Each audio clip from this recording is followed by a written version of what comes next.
One of the Supreme Court's most important responsibilities is to decide cases that raise questions of constitutional interpretation. The court decides if a law or government action violates the Constitution. This is known as judicial review and enables the court to invalidate both federal and state laws when they conflict with the Constitution. Since the Supreme Court stands as the ultimate authority in constitutional interpretation, its decisions can be changed only by another Supreme Court decision or by a constitutional amendment.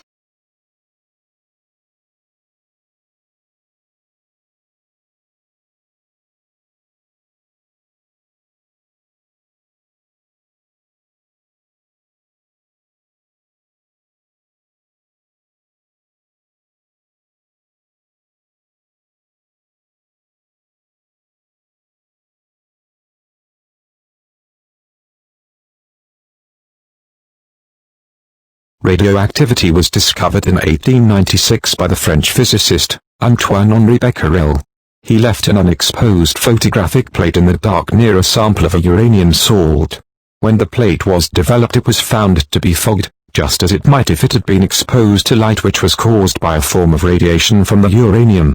The term radioactivity was coined by Marie Curie and her husband Pierre Curie. They worked together and showed that radioactivity was an atomic property, not a chemical change. The discovery of radioactivity won the Curies and Becquerel the Nobel Prize for Physics in 1903.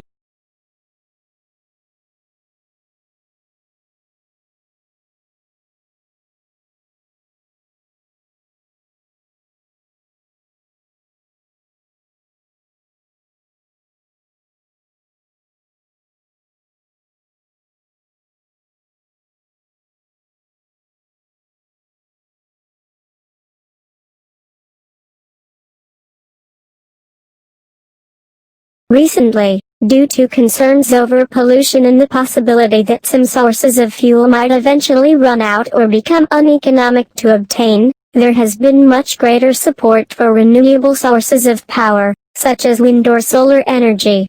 Renewable energy sources provide 25% of the electricity we use. Unlike fossil fuels, they tend not to produce any waste or significantly add to global warming by producing gases.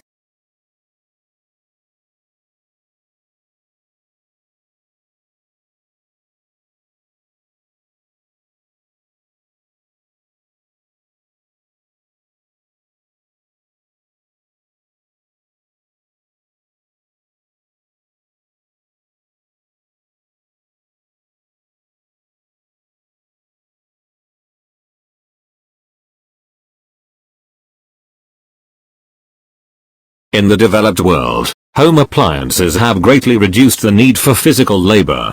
Fewer people need to be involved in tasks that once left them little time to do much else. For example, the word processor and email have, to a great extent, replaced the dedicated secretarial staff that briefly flourished with the rise of the typewriter. At one time all copies were made with manual scribes, carefully duplicating what they read. Then we had carbon paper. Then photocopiers. Then printers. Then the requirement for physical copy reduced. An entire stream of labor appeared and disappeared as technology advanced.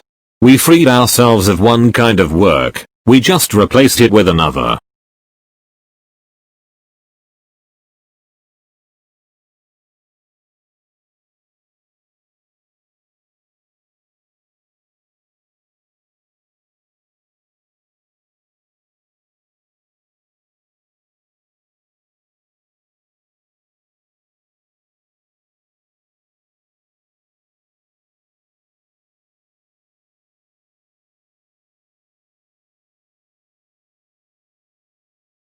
Social reforms are normally initiated as a result of statistical analysis of factors such as crime rates and poverty levels, etc. Large-scale population can result from projections devised by statisticians. Manufacturers can provide better products at lower costs by using statistical control tools, such as control charts. Diseases are controlled through analyses designed to anticipate epidemics. Endangered species of fish and other wildlife are protected through regulations and laws that react to statistical estimates of changing population sizes. Through statistical analysis of fatality rates, legislators can better justify laws, such as those governing air pollution, auto inspections, seatbelt and airbag use, and drunk driving.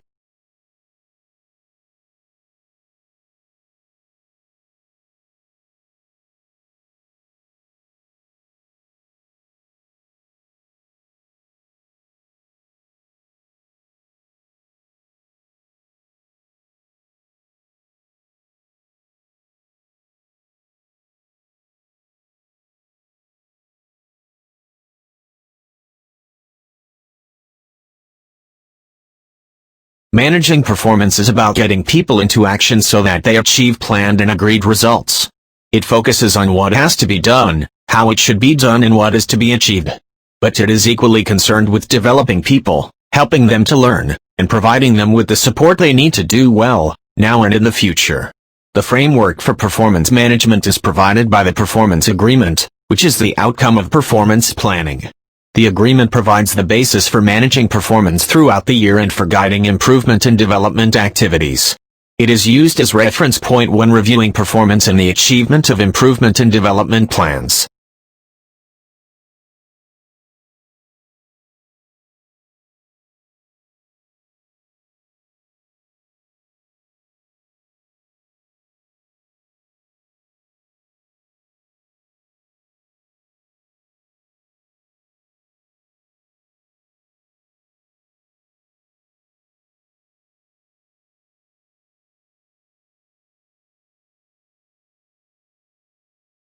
Sydney is becoming effective in making the best of its limited available unconstrained land.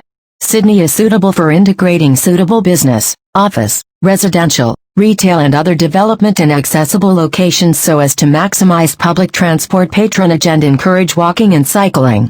Also, this city can reduce the consumption of land for housing and associated urban development on the urban fringe. For the proposed mixed business, mixed use and business park areas, there was no employment data available for comparable areas. It is also concluded that lack of housing supply will affect affordability in Sydney.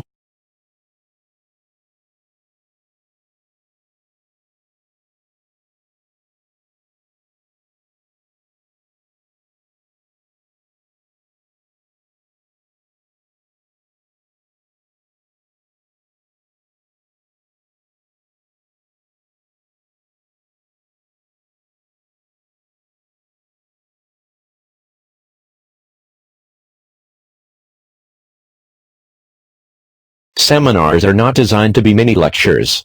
Their educational role is to provide an opportunity for you to discuss interesting and/or difficult aspects of the course. This is founded on the assumption that it is only by actively trying to use the knowledge that you have acquired from lectures and texts that you can achieve an adequate understanding of the subject. If you do not understand a point, it is highly unlikely that you will be the only person in the group in that position. You will invariably be undertaking a service for the entire group if you come to the seminar equipped with questions on matters which you feel you did not fully understand. The seminar is to provoke discussion.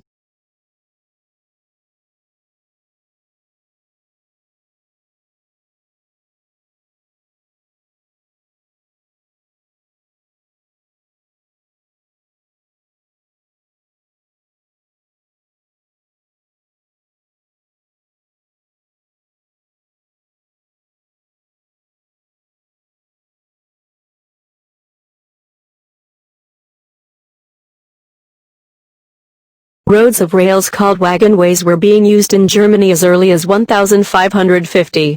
These primitive railroads consisted of wooden rails over which horse-drawn wagons or carts moved with greater ease than over dirt roads. Wagonways were the beginnings of modern railroads. By 1776, iron had replaced the wood in the rails and wheels on the carts. Wagonways evolved into tramways and spread throughout Europe. Horses still provided all the pulling power. In 1789, Englishman William Jessop designed the first wagons with flanged wheels.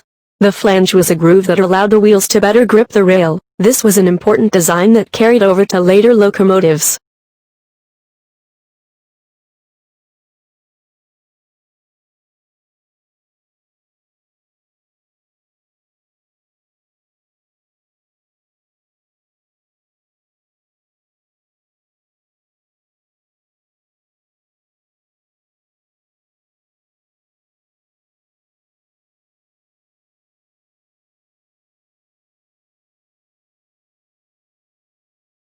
To learn the speech of alchemy, an early form of chemistry in which people attempted to turn metals into gold, it helps to think back to a time when there was no science, no atomic number or weight, no periodic chart, no list of elements. To the alchemists, the universe was not made of leptons, bosons, gluons, and quarks.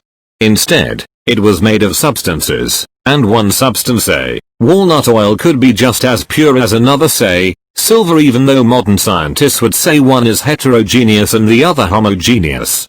Without knowledge of atomic structures, how would it be possible to tell elements from compounds?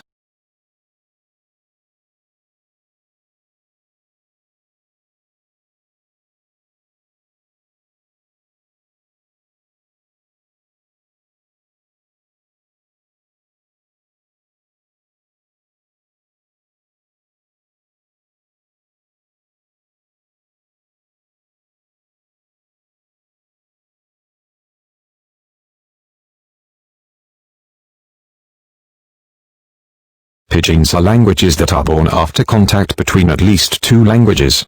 As many pidgins developed during the period of empire and international trade, one of the language parents was frequently a European language such as French or English, and the other language parent was the language of the people with whom the Europeans were trading or whom they were colonizing.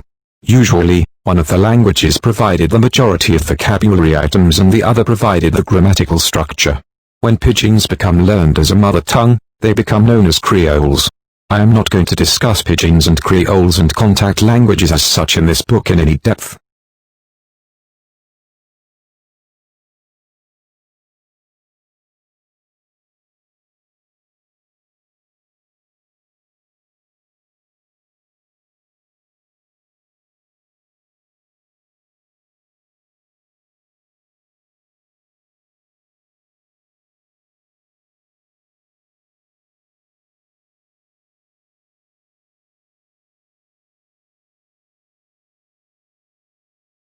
Good customer service relates to the service you and your employees provide before, during and after a purchase. For example, it's how you interact with your customers. Improving your customer service skills can lead to great customer satisfaction and a more enjoyable experience for them. No matter the size of your business, good customer service needs to be at the heart of your business model. If you wish to be successful, it is important to provide good customer service to all types of customers, including potential, new and existing customers. Although it can take extra resources, time and money, good customer service leads to customer satisfaction, which can generate positive word of mouth for your business, keep your customers happy and encourage them to purchase from your business again. Good customer service can help your business grow and prosper.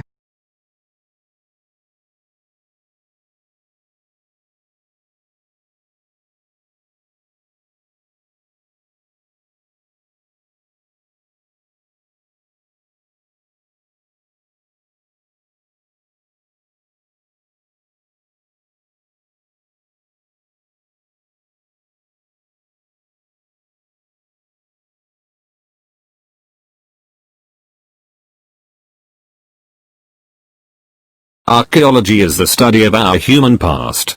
The evidence that archaeologists use to answer these questions is often found during excavations or digs. The evidence can include objects like pottery, jewelry, building materials, coins, weapons and tools.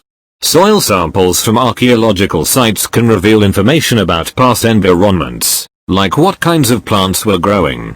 Features like ditches, pits, post holes and the remains of walls can help archaeologists piece together what buildings looked like and what they were made of. The ways that people were buried tells us about past beliefs, and the skeletons themselves reveal information about people's health in the past and the types of diseases and injuries that killed them. Scientific experiments on teeth can even show where people came from.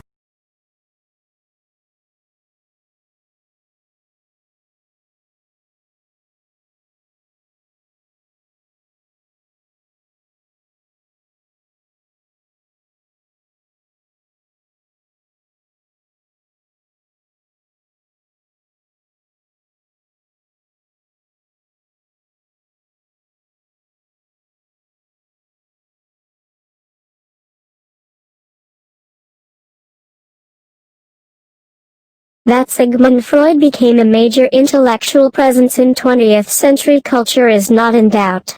Nor is there any doubt that at all times there was both fervent enthusiasm over and bitter hostility to his ideas and influence.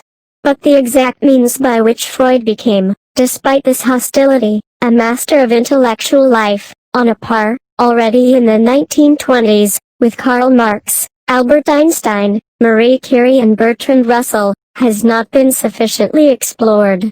Strikingly, Freud emerged as a 20th century icon without the endorsement and support of an institution or a profession, in contrast to Einstein, Curie and Russell. Where are we to look for the details of this story of an emergent, and new, figure of immense cultural authority? One of the principal aims of this book is to show how this happened in one local, parochial yet privileged, site, Cambridge, then as now university town stranded in the English fens with a relatively small fluctuating population.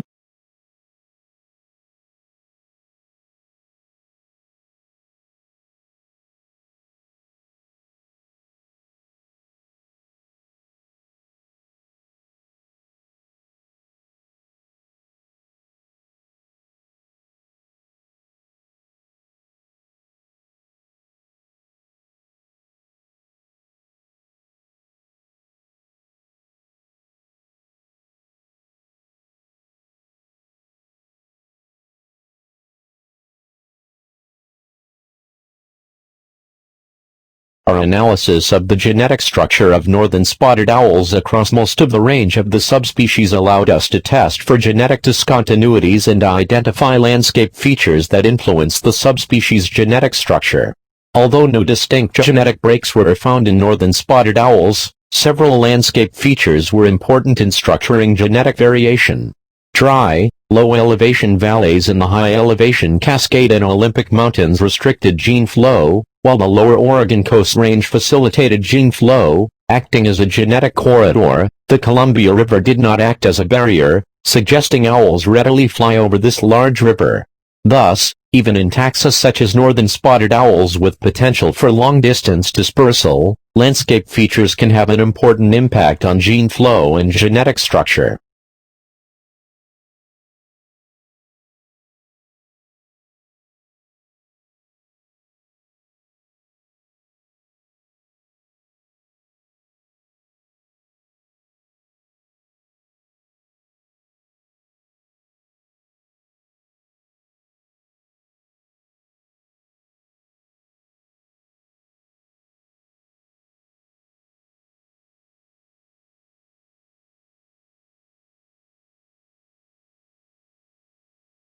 The most common reason for carrying out a detailed medical examination of a dead person, a post-mortem or autopsy, is when it is necessary to establish the cause of death. In some circumstances, a doctor may be allowed to perform a post-mortem in pursuit of medical knowledge. The examination is usually performed by a pathologist and involves dissection of the body, and tests were done on blood, tissues and internal organs, but sometimes it is performed by a doctor.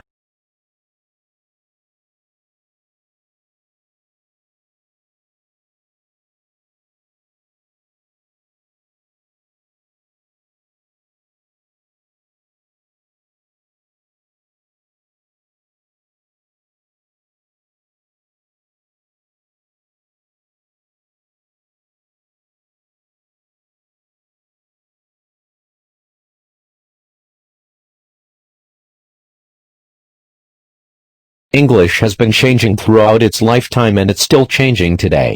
For most of us, these changes are fine as long as they re well and truly in the past.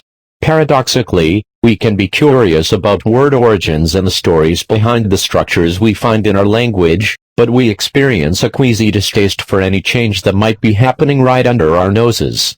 There are even language critics who are convinced that English is dying, or if not dying at least being progressively crippled through long years of mistreatment.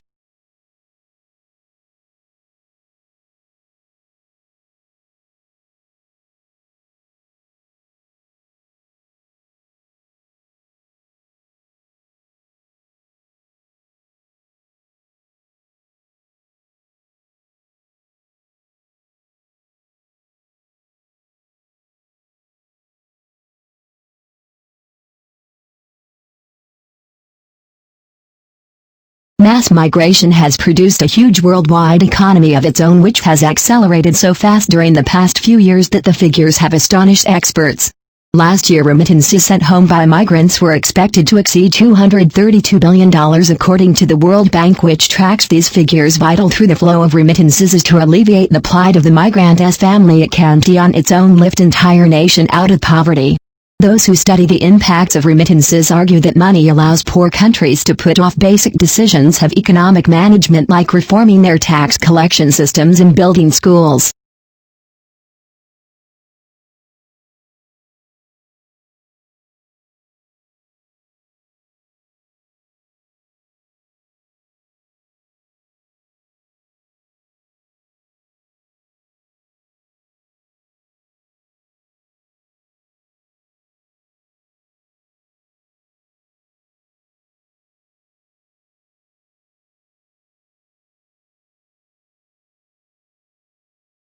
Arbitration is a method of conflict resolution which, with more or less formalized mechanisms, occurs in many political and legal spheres.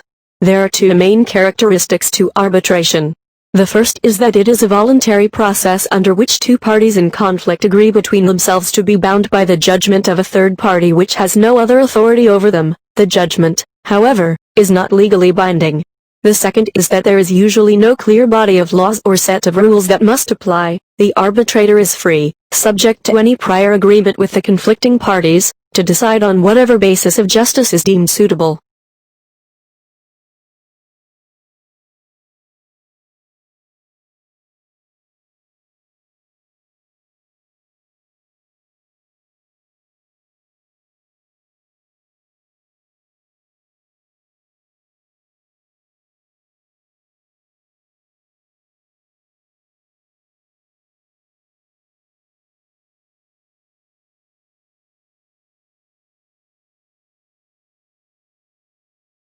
No two siblings are the same, not even identical twins. Parents often puzzle about why their children are so different from one another. They'll say, "I brought them up all the same." They forget that what determines our behavior isn't what happens to us but how we interpret what happens to us, and no two people ever see anything in exactly the same way.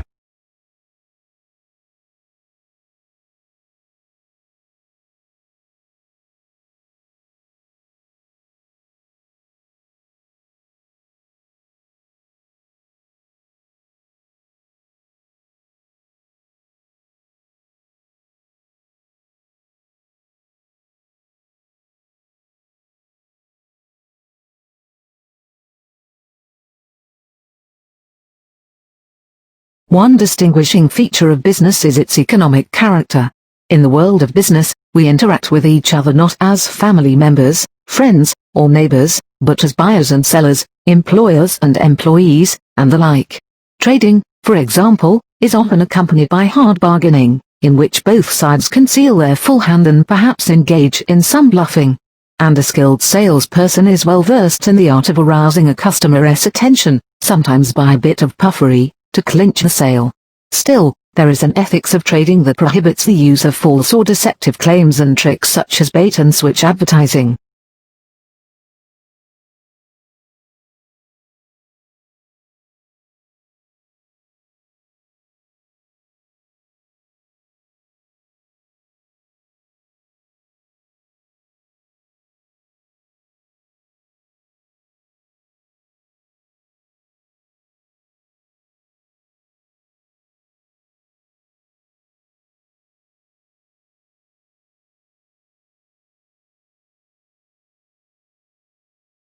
Distance learning can be highly beneficial to a large variety of people, from young students wanting to expand their horizons to adults looking for more job security, with programs that allow learners of all ages to take courses for fun, personal advancement and degrees. Distance learning can meet the needs of a diverse population.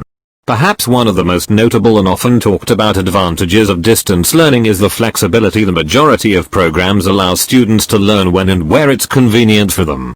For those who are struggling to balance their distance learning goals with working a full-time job and taking care of a family, this kind of flexibility can allow many people to pursue education who would not otherwise be able to do so. Since there are no on-campus courses to attend, Students can learn from their own homes, at work on their lunch breaks and from virtually anywhere with internet access. For some it can even be a big source of savings on the fuel costs and time required to commute to classes.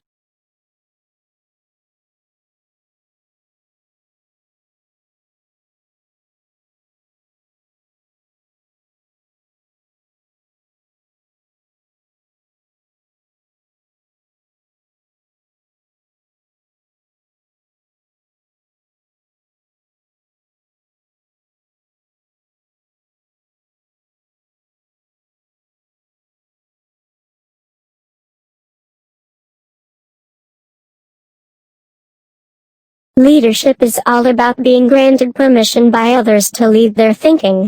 It is a bestowed moral authority that gives the right to organize and direct the efforts of others. But moral authority does not come from simply managing people effectively or communicating better or being able to motivate. It comes from many sources, including being authentic and genuine, having integrity, and showing a real and deep understanding of the business in question.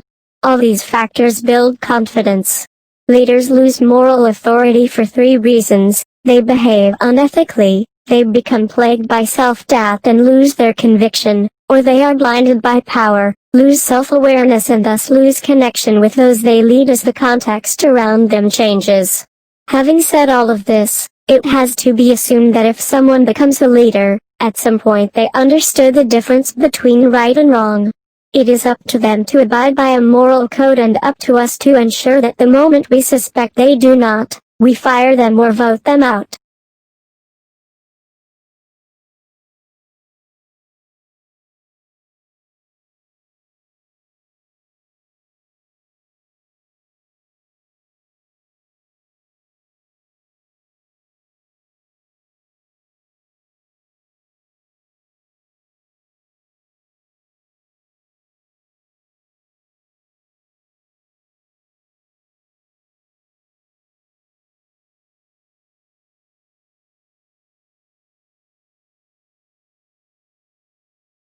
Emerald is defined by its green color. To be an emerald, a specimen must have a distinctly green color that falls in the range from bluish-green to green to slightly yellowish-green. To be an emerald, the specimen must also have a rich color. Stones with weak saturation or light tone should be called green beryl. If the beryl's color is greenish-blue, then it is an aquamarine. If it is greenish-yellow, it is heliter. This color definition is a source of confusion. Which hue, tone, and saturation combinations are the dividing lines between green beryl and emerald. Professionals in the gem and jewelry trade can disagree on where the lines should be drawn. Some believe that the name emerald should be used when chromium is the cause of the green color, and that stones colored by vanadium should be called green beryl. Calling a gem an emerald instead of a green beryl can have a significant impact upon its price and marketability. This color confusion exists within the United States. In some other countries, any beryl with a green color, no matter how faint, is called an emerald.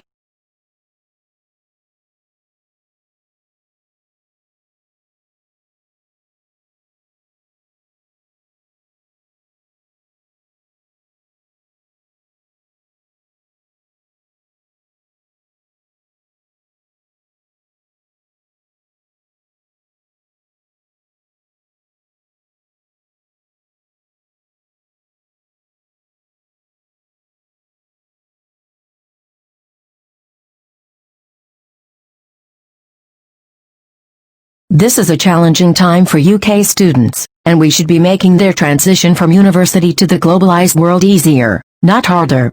The British Academy has voiced its concern over the growing language deficit for some years, and the gloomy statistics speak for themselves. We need decisive action if we are remedying this worsening situation.